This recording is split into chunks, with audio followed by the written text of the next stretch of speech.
I've known Jay Cohn for 26 years. In fact, he's the reason that I came to the University of Minnesota. Jay has completely changed the field of heart failure. And he did it by understanding the physiology of heart failure from a very basic standpoint, and then applying that to humans. My mission in life that I continue to pursue is to develop a world in which cardiovascular disease is no longer the threat to life expectancy, that we can indeed prevent it and allow people to live out their whole lives. And early on, we began to focus on heart failure because it was a condition that was viewed as sort of a death knell once a patient was told they had heart failure. And it shortened life expectancy, and we had no treatments that were of any value in altering the course of the disease.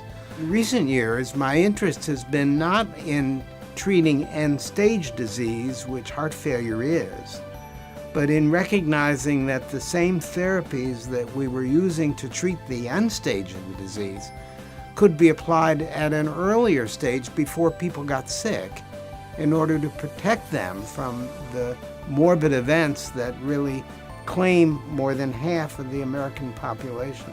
This is a reward that I hold in particularly high regard because it reflects the people that I work with every day, my community, the Heart Association, all of whom I hold in high regard.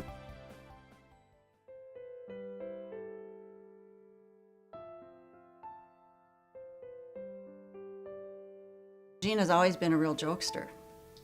And so I just said to my daughter, "Oh, what is your dad doing? He's just laying out there."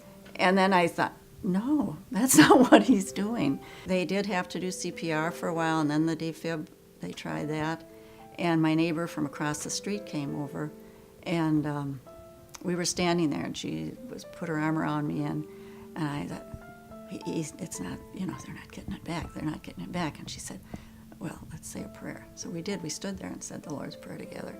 And it was just like, then they got a beat. It was just, something you just never forget. I became a change evangelist for sudden cardiac arrest because it was strange. And here's a killer of 300-some thousand people a year. And nobody knows about it.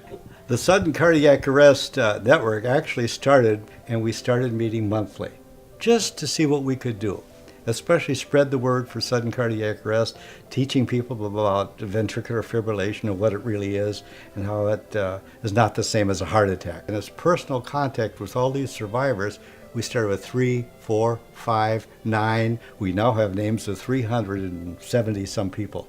Gene and his group, the group that he leads, really has advanced kind of the CPR training, because often so many people, when they take CPR training, they take the full class. Maybe they need certification or they need the card, but the large majority of people just need to learn how to do CPR.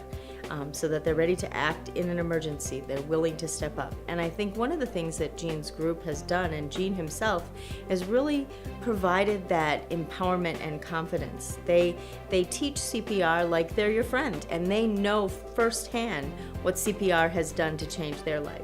I think Gene's actions have saved thousands of lives. It's probably countless. Well, when you figure today, possibly 1,000 will be struck with in the United States with sudden cardiac arrest. Today, 900 will die. 100 will live. Miraculous, like my story and all the other stories. We could change that number. We can have 200 live. Well, why not have 300 live? I guess that's my mission.